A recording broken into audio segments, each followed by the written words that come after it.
الله الرحمن الرحيم الحمد لله رب العالمين بارئ الخلائق أجمعين والصلاة والسلام على جميع الأنبياء والمرسلين سيما من سمي في الآفاق بأحمد وفي الأرض بأبي القاسم محمد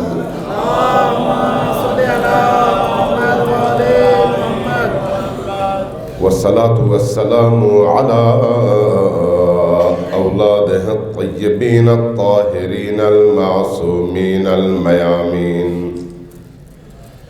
واللعنة الدائمة على أعدائهم أجمعين من يوم عداوتهم إلى قيام يوم الدين.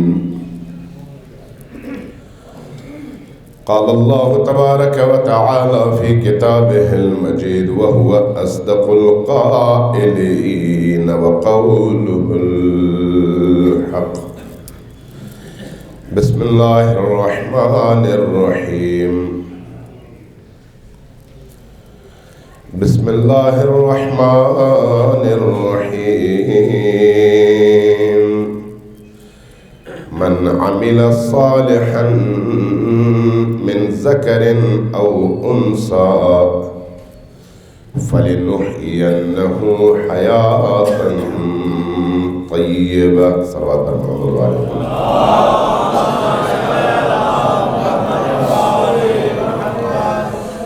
اللہ تبارک و تعالیٰ آپ کی اس مسجد میں امام بارگاہ میں آمد کو اپنی بارگاہ میں شرف قبولیت عطا فرمائے.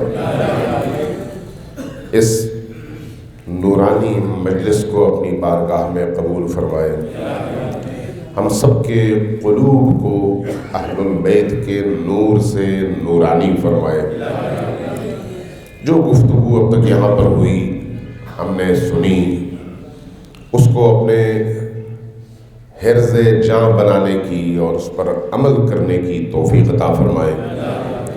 ہمارے تمام مرحومین، تمام شہداء، بالخصوص ہمارے انتہائی عزیز بھائی اور ساتھی مرحوم غلام حیدر کو ائمہ اطہار علیہ السلام کے ساتھ محشور فرمائے. عزیزان گرامی، جو گفتگو ابھی آپ نے سنی قبلہ جناب علامہ عباس وزیری صاحب کی، اس کے بعد اگر تکلف نہ کیا جائے تو مزید گفتگو کی ضرورت نہیں ہے. حقیقت یہ ہے کہ انہوں نے مجلس بھی پڑھ دی، انہوں نے گفتگو کا حق بھی ادا کیا، انہوں نے تبلیغ بھی کی، انہوں نے فضائل بھی پڑھے، اور ہر وہ چیز جس کی اس مجلس میں ضرورت تھی انہوں نے پڑھ دی ہے، اور ہمیں بتا بھی دیا کہ ہمیں کس طرح سے زندگی گزارنی ہے اور ہماری کامیاب زندگی کی اساس کیا ہے. میں ظاہر ہے دہراؤں گا نہیں. انہوں نے دو چیزیں بیان کی آخر میں کہ محرمات سے اجتناب اور فرائض پر عمل کرنا، یہی انسان کی کامیابی کی کنجی ہے. یہی دو چیزیں، اور یہ عباس وزیری صاحب کا اپنا قول نہیں ہے بلکہ معصوم کا کلام ہے. جب امام حسن عسکری کی بارگاہ میں ایک شخص حاضر ہوا اور پوچھا کہ یا ابن رسول اللہ میں کیا کروں کہ نجات پا جاؤں، تو جواب میں فرمایا کچھ نہ کرو، صرف دو کام کرو، حرام سے خود کو بچاؤ اور واجب اور فرض کو ادا کرو. بس یہی دو کام. اس لیے اس میں اضافے کی ضرورت نہیں ہے.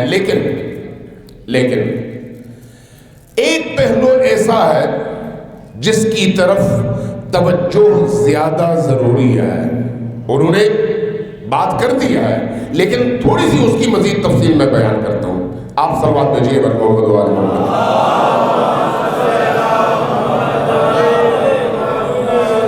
جو سننے والے ہیں ان کو یہ علم ہونا چاہیے، جو مجلس کے اندر ہیں انہیں یہ جاننا چاہیے، اور جو سوشل نیٹ ورکس کے ذریعے سے یہ مجالس سنیں گے ان کو اس حوالے سے آگاہ ہونا چاہیے کہ حرام سے اجتناب اور فرض کی ادائیگی اللہ کی بارگاہ میں تب قبول ہے جب ولایت علی کے ساتھ ہو.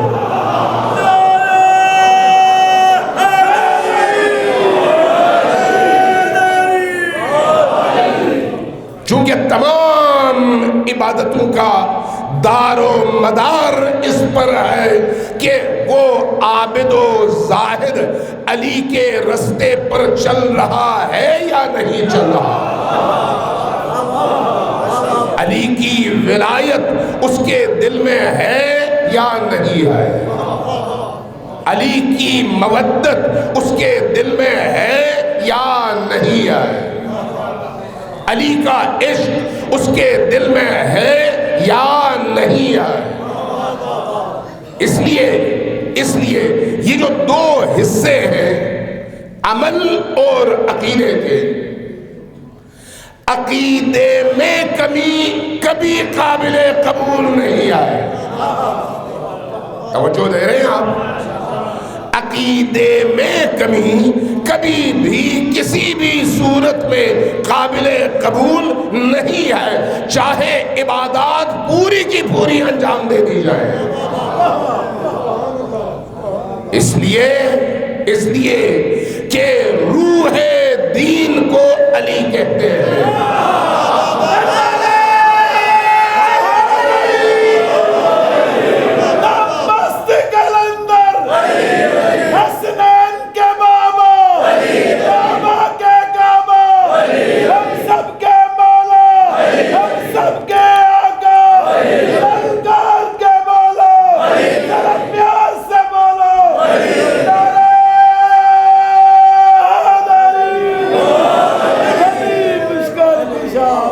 ذرا غور کیجئے گا، میں مختصر کروں گا، زیادہ ٹائم نہیں لوں گا، چونکہ مجلس وہ پڑھ چکے ہیں اور میں نے اب آپ کا ٹائم ضائع نہیں کرنا. بہت مختصر الفاظ میں، جب کوئی شخص کافر ہو تو اس کو آپ کیا کہتے ہیں؟ وہ نجس ہے. کفر نجاست ہے، ایسا ہے یا نہیں؟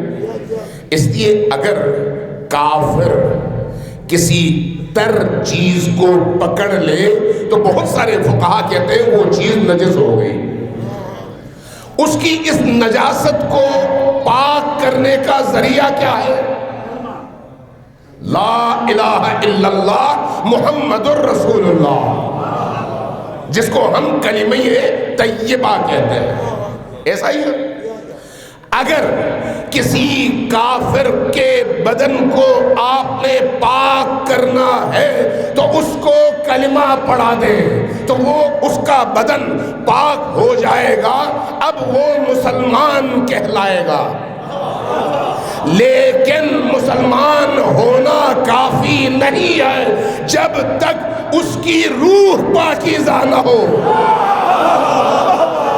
اور اس کی روح کی پاکیزگی کے لیے اولین شرط ولایہ علی ہے.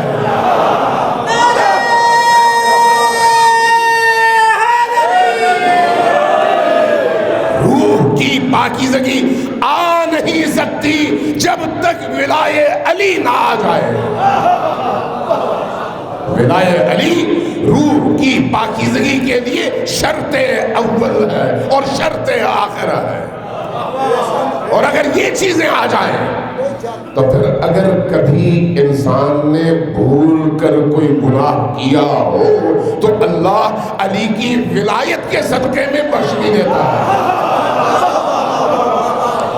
اگر کہیں غفلت ہوئی ہو اور کسی واجب اور فرض کو اس نے چھوڑ دیا ہو تو اس کی نجات کا رستہ علی کے در سے گزرتا ہے، اس لیے علی کی شفاعت اسے نصیب ہو سکتی ہے۔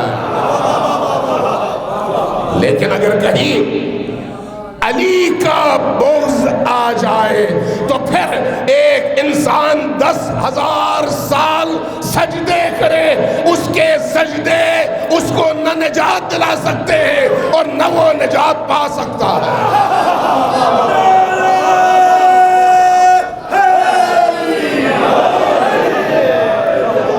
عزیزان گرامی،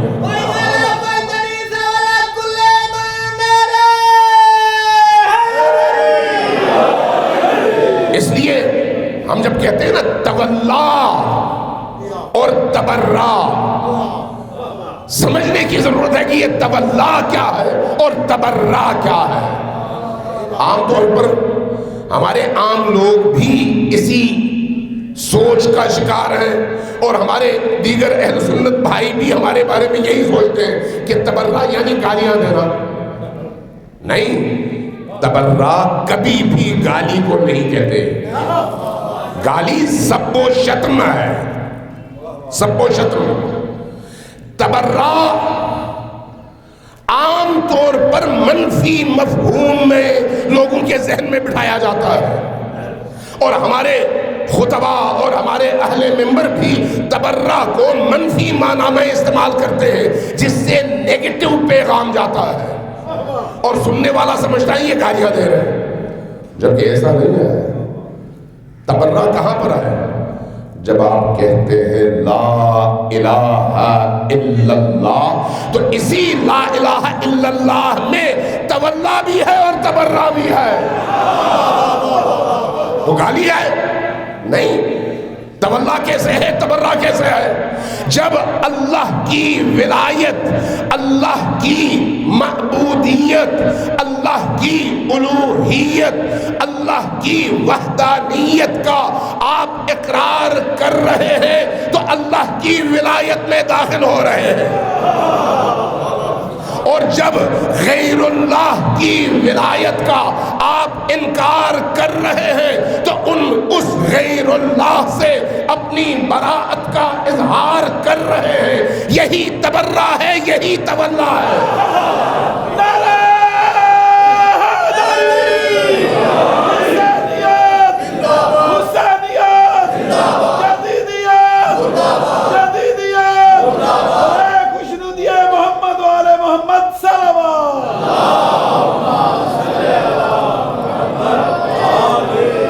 تولا کا کیا مطلب ہے؟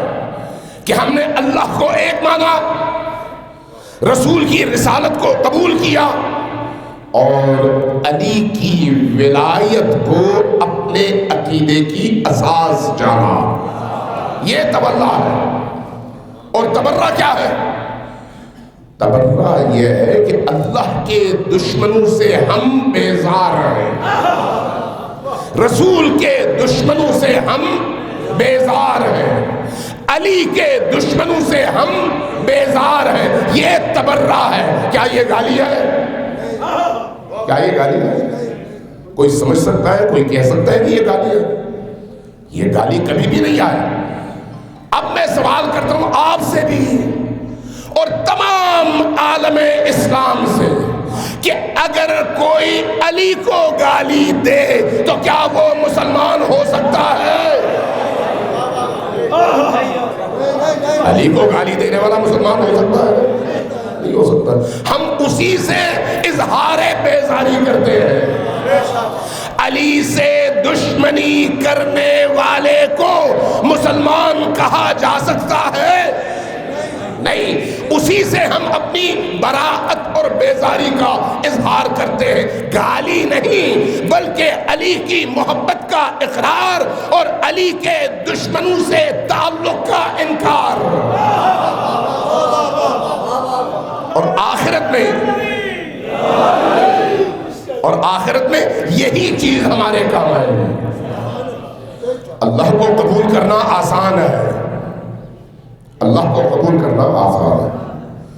رسول کو بھی قبول کرنا آسان ہے، لیکن علی کو قبول کرنے کے لیے قیمت دینی پڑتی ہے۔ علی کی ولایت کو قبول کرنے کے لیے قیمت دینی پڑتی ہے۔ یہ انسانوں کو سمجھانے کی ضرورت ہے، مسلمانوں کو، کلمہ گویوں کو اور مسجدوں کو آباد کرنے والوں کو سمجھانے کی ضرورت ہے کہ عبودیت اور بندگی ایک طرف، نظریے کی شفافیت دوسری طرف، اگر منزل کا درست تعین نہ ہو تو یہ عبادت آپ کو درست منزل تک پہنچا نہیں سکتی۔ اس لیے اس منزل کا تعین پہلے کریں۔ اللہ تک پہنچنا ہے تو رسول کے ذریعے سے، رسول تک پہنچنا ہے تو علی کے ذریعے سے۔ علی کو چھوڑ کر رسول تک پہنچنا ممکن نہیں ہے، ممکن نہیں ہے۔ اب صرف ایک روایت پڑھ کے میں اپنی گفتگو ختم کرتا ہوں۔ تھک گئے آپ لوگ، جو لوگ تھکے ہوئے ذرا سلوات بھیجو۔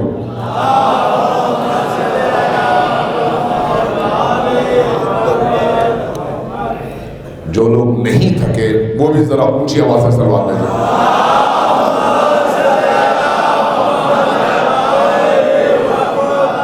لگتا ہے آپ سب تھکے بھی ہیں اور نہیں بھی تھکے۔ ایک دفعہ پھر سلوات بھیجیے پر محمد و آل محمد۔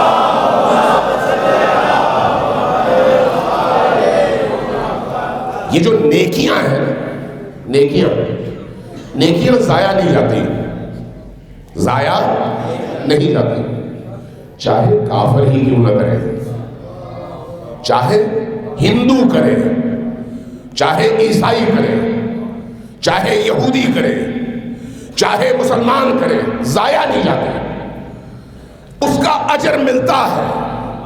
لیکن ہندو، کافر، منکر خدا کو اسی دنیا میں ملتا ہے، کیونکہ اللہ اس کا اجر ضائع نہیں کرتا، اور موحد کو اس دنیا میں ملتا ہے، ضائع اس کا عمل کبھی بھی نہیں ہوتا۔ لیکن اس دنیا میں اس مسلمان کے عمل کی قبولیت کی شرط علی کی ولایت ہے۔ اگر یہ نہیں ہے تو اس کا اجر اس دنیا میں تو ملے گا، کیونکہ اللہ کسی کے محنت کو، کسی کی زحمت کو، کسی کی اچھائی کو کبھی بھی ضائع نہیں کرتا، چاہے وہ اللہ کا منکر ہی کیوں نہ ہو۔ اللہ ضائع نہیں کرتا، اس دنیا میں اس کو ملے گا، لیکن اس دنیا کی کنجی علی کے ہاتھ میں ہے۔ اللہ فارغ نہیں ہے، اللہ فارغ نہیں ہے۔ کوئی نعوذ باللہ یہ نہ سمجھے کہ اس دنیا میں علی کے ہاتھ میں کنجی ہے، اللہ فارغ ہو کے بیٹھ گیا ہے، نہیں۔ مطلب کیا ہے اس کا؟ مطلب یہ ہے کہ علی اپنی ذات میں اللہ کی عبودیت اور بندگی کے لحاظ سے اللہ کی ذات میں اتنا گم ہو چکا ہے کہ اب علی کی مشیت اللہ کی مشیت ہے، علی کی خواہش اللہ کی خواہش ہے۔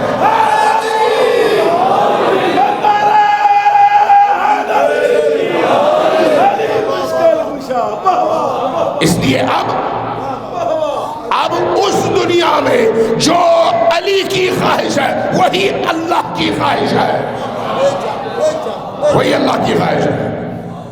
اس لیے اگر اس دنیا میں کوئی شخص 1000 نیکیاں کرے لیکن علی کے بغیر کرے تو وہ نیکیاں یہاں پر اجر دے سکتی ہے، ادھر اس کا کوئی فائدہ نہیں ہے۔ ادھر کے لیے شرط یہ ہے کہ علی ساتھ ہو، شرط یہ ہے۔ ایک شخص آیا صادق آل محمد کی بارگاہ،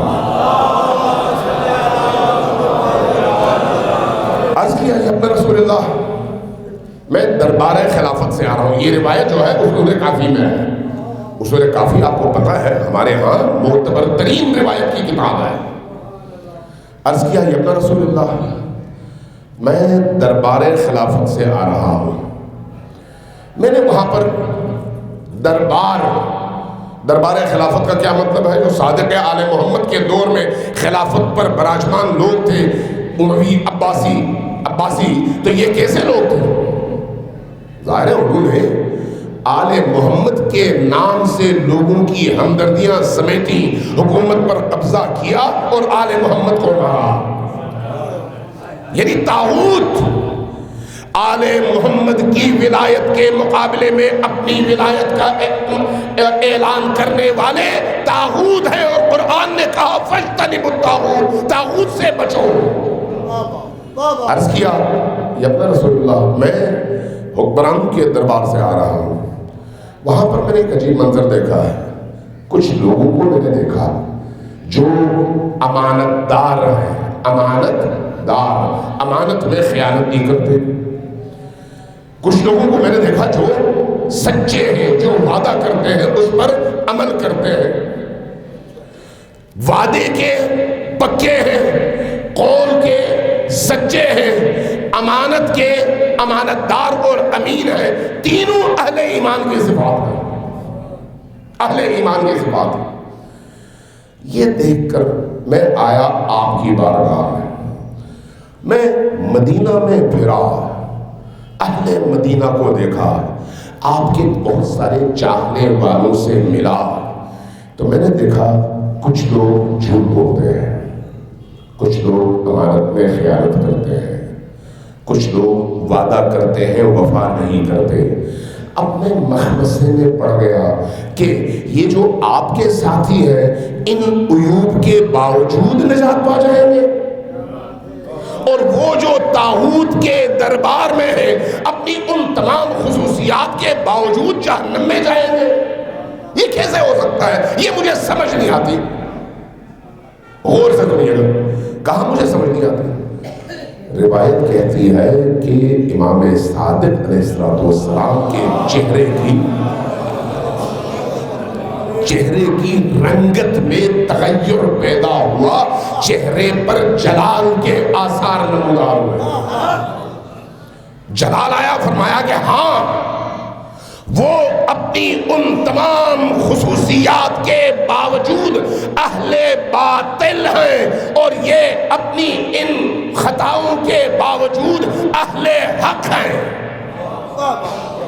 پریشان ہو گیا، یا رسول اللہ آپ نے چونکہ کہا میں مان لیتا ہوں، لیکن میری عقل تسلیم نہیں کر رہی، اور اس کو یہ حق ہے، وہ سوچے کہ بھی کیسے ہو سکتا ہے۔ کہا کیا قرآن سے بھی کوئی ایسی آیت مل سکتی ہے جو آپ کے اس مدعا کی دلیل بنے، تاکہ میری عقل قائل ہو جائے؟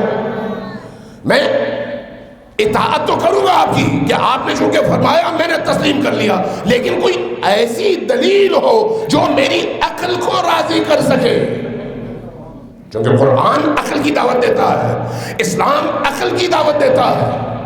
جب یہ کہا تو فرمایا کیا؟ فرمایا آیت الکرسی پڑھتے ہو؟ کہا ہاں پڑھتا ہوں۔ کہا پڑھو، اسے پڑھنا شروع کیا۔ جب اس آیت پر پہنچے اللہ ولی الذین آمنوا، اللہ ولی ہے ان لوگوں کا جو ایمان لائے۔ ترجمہ آپ کیجئے، اللہ ولی الذین آمنوا، اللہ ولی ہے، اللہ کی ولایت ان کے شامل حال ہوتی ہے جو اللہ پر ایمان لاتے ہیں۔ تو اللہ کیا کرتا ہے؟ اللہ ولی الذین آمنوا یخرجہم، جب وہ ایمان لاتے ہیں تو اللہ ان کو خارج کرتا ہے، کہاں سے؟ من الظلمات، ظلمتوں سے، تاریکیوں سے، گمراہیوں سے خارج کرتا ہے۔ کہاں لے جاتا ہے؟ الی النور، نور کی وادیوں میں داخل کر دیتا ہے۔ آیت مکمل ہو گئی، ہاں۔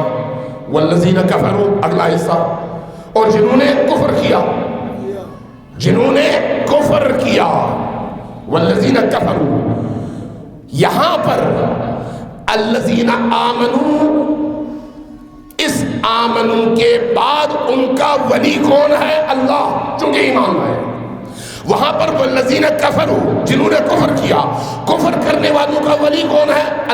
والذین کفروا اولیاؤہم الطاغوت، جنہوں نے کفر کیا ان کا ایک ولی نہیں ہوتا، سینکڑوں ولی ہوتے ہیں، بہت سارے ولی ہوتے ہیں، ولی نہیں سرپرست ان کے بہت سارے ہوتے ہیں، لیکن وہ کون ہوتے ہیں؟ والذین کفروا اولیاؤہم الطاغوت، ان کے ولی اللہ نہیں ہے، طاغوت ہے۔ کیوں؟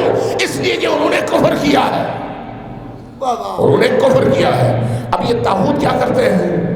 قرآن کیا کہتا ہے؟ قرآن کہتا ہے یہ طاغوت کیا کرتے ہیں؟ والذین کفروا اولیاؤہم الطاغوت یخرجونہم، یہ جو طاغوت ہے، طواغیت ہے، ظالم حکمران ہے، یہ کیا کرتے ہیں؟ یخرجونہم، ان کو نکالتے ہیں کہاں سے؟ من النور، نور سے۔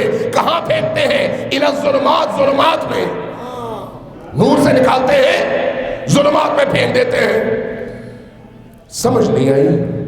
کہا کہ اپنا رسول اللہ مجھے سمجھ نہیں آئی۔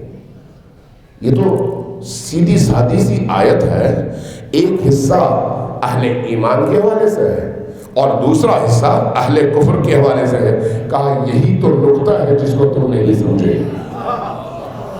اہل ایمان لانے سے پہلے کفر کی وادی میں ہوتے ہیں، جب ایمان لاتے ہیں تو اللہ ان کا ولی بن کر ان کو کفر کی تاریکیوں سے نکالتا ہے اور نور کی وادیوں میں، ایمان کی وادیوں میں داخل کر دیتا ہے۔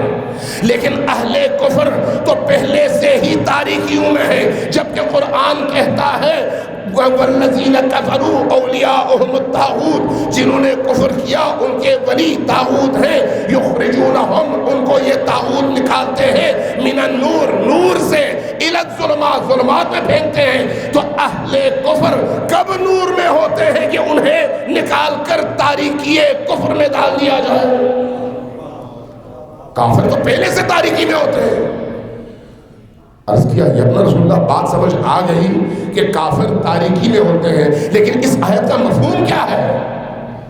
فرمایا کہ جب ایک شخص لا الہ الا اللہ محمد الرسول اللہ پڑھتا ہے تو وہ کفر کی وادیوں سے نکل کر اللہ اور اس کے رسول کی ولایت کے دائرے میں داخل ہو جاتا ہے۔ یہ نور ہے، وہ کفر میں تھا پہلے۔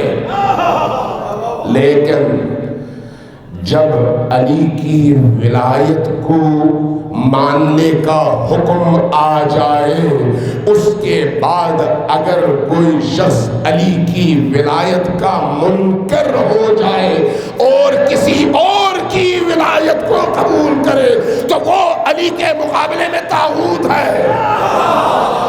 اور طاغوت اس موحد کو، اس مسلمان کو، یہ جو نور تھا ایمان کا، اس سے نکالتا ہے اور کفر کی تاریکیوں میں پھینک دیتا ہے۔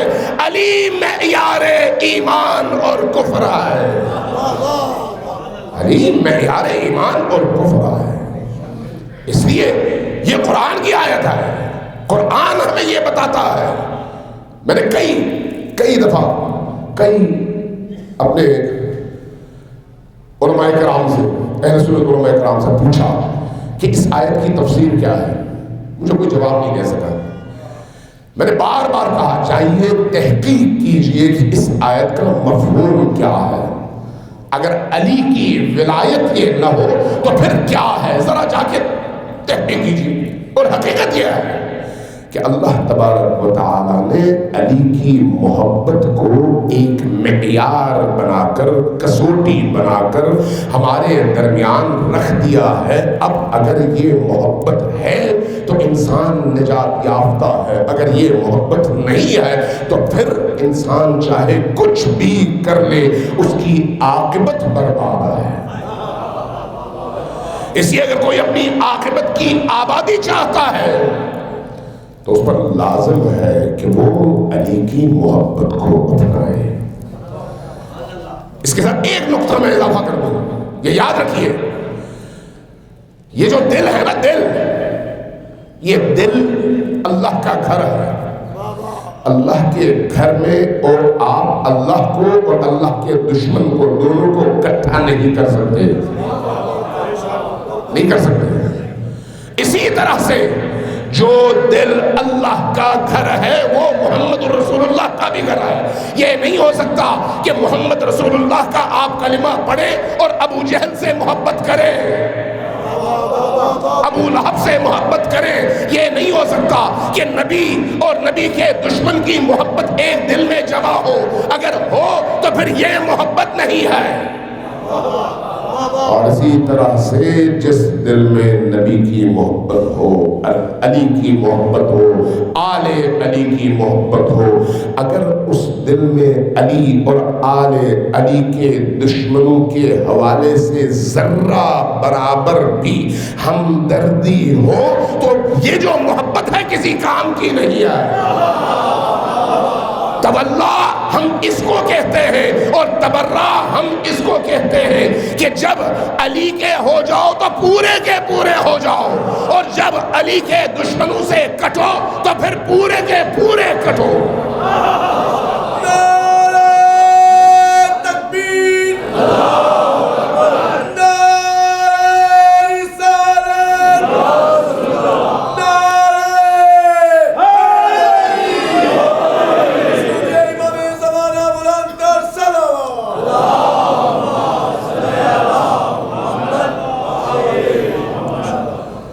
میں اسی سفر میں ہم تقریباً ایک ہفتے سے مسلسل سفر میں ہیں. کہیں پر کسی صاحب سے میری ملاقات ہوئی.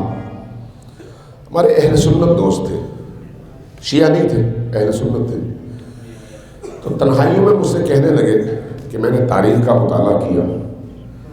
تاریخ کا مطالعہ کرنے کے بعد مولویوں کو میں نے چھوڑ دیا, میں نے خود کتابیں پڑھنی شروع کر دی, تحقیق کی. اس نتیجے پر پہنچا کہ نبی کے بعد نبی کی آل و اولاد پر اس مختصر عرصے میں جو ظلم ہوا, وہ ظلم اس ظلم کے انجام دینے والوں کے باطنی کینے اور دشمنیوں کا اظہار تھا, جس کا اظہار وہ نبی کے دور میں کر نہیں سکتے تھے. نبی کے دور میں کر نہیں سکتے تھے. اس لیے جیسے ہی نبی کی آنکھیں بند ہوئی, آپ دیکھیے نبی نے اصحاب کسا کو چادر کے نیچے جمع کر کے پوری دنیا کو بتایا تھا کہ یہ ہے میرے گھر والے, یہ میرے گھر والے ہیں. نبی نے مباہلہ کے میدان میں اصحاب کسا کو لے جا کر یہ بتا دیا تھا کہ یہ ہے نجات یافتہ لوگوں کے پیشوا, ان کی محبت میری محبت ہے, ان کی اطاعت میری اطاعت ہے. لیکن عجیب نہیں ہے کہ جیسے ہی نبی کی آنکھیں بند ہوتی ہیں اس گھر پر حملے شروع ہو جاتے ہیں. جیسے ہی نبی کی آنکھیں بند ہوتی ہیں اس گھر پر حملے شروع ہو جاتے ہیں. اور حملے بھی کیسے حملے؟ ابھی قبلہ وزیر صاحب نے وہ روایات پڑھ دی, مجھے ان روایات کی تفصیل میں جانے کی ضرورت نہیں ہے. لیکن عجیب ہے شقاوت, عجیب ہے سخت دلی.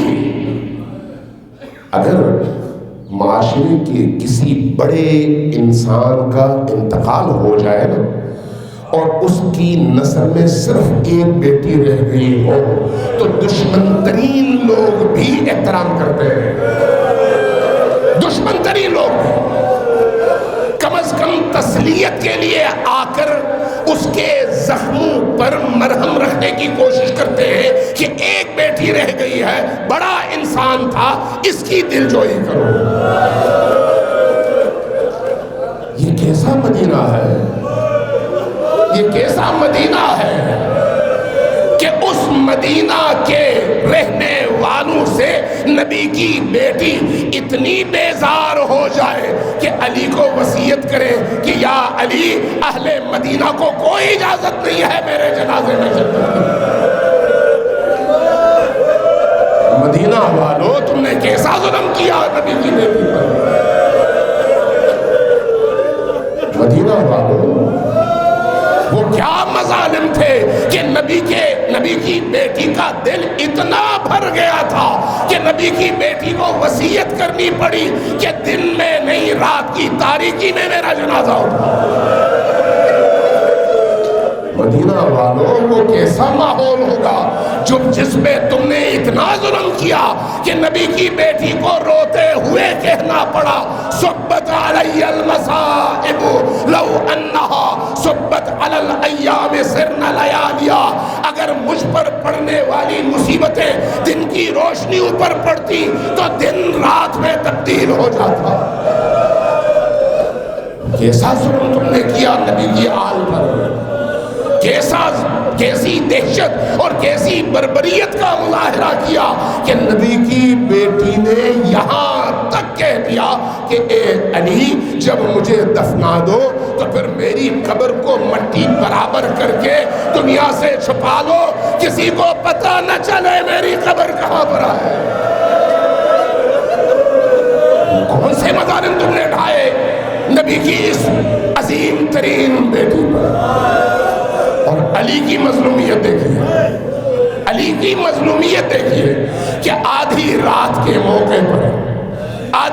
موقع پر حضرت فاطمہ الزہرا کا جنازہ لے کر جاتے ہیں، جہاں ان کی قبر تیار ہے لے کر جاتے ہیں، لیکن جنازہ اٹھانے والے کون ہیں؟ حسن و حسین ہیں، ساتھ میں زینب و کلثوم ہے، ساتھ میں ابوذر اور سلمان ہے یا مقداد ہے، لیکن جب قبر کے کنارے پر رکھ دیا جاتا ہے جنازہ تو شرعی طریقہ یہ ہے نا کہ محرم لوگ اس جنازے کو اٹھائیں۔ جب آپ قبرستان میں جاتے ہیں تو ایک چادر میں اٹھاتے ہیں، کئی محرم قبر میں اترتے ہیں، ساتھ میں احترام کے ساتھ قبر میں اتارتے ہیں اور اس کے بعد باقی اعمال انجام دیتے ہیں۔ چونکہ لاش مرنے کے بعد انسان کا بدن بھاری ہوتا ہے، ایک بندے کے بس کی بات نہیں ہوتی۔ یہاں پر علی کی مظلومیت دیکھیے، علی کی مظلومیت دیکھیے۔ علی جب لحد میں اتارنے لگتے ہیں تو علی کے ساتھ کوئی محرم نہیں ہے، علی اکیلے ہیں، حسن بچے ہیں، حسین بچے ہیں۔ روایات کہتی ہیں، تاریخ نگاروں نے لکھا ہے کہ جب لحد میں فاطمہ کو علی نے اتارا تو علی کی ٹانگیں لرز رہی تھی اور آنکھوں سے اشک رواں تھے۔ جب قبر نبی کی طرف رخ کیا تو فرمایا یا رسول اللہ آپ کی بیٹی آپ کے سپرد ہے، لیکن میں شرمندہ ہوں۔ آپ نے بیٹی جب مجھے دی تو یہ سالم تھی، لیکن اب میں جب لوٹا رہا ہوں تو یہ شکستہ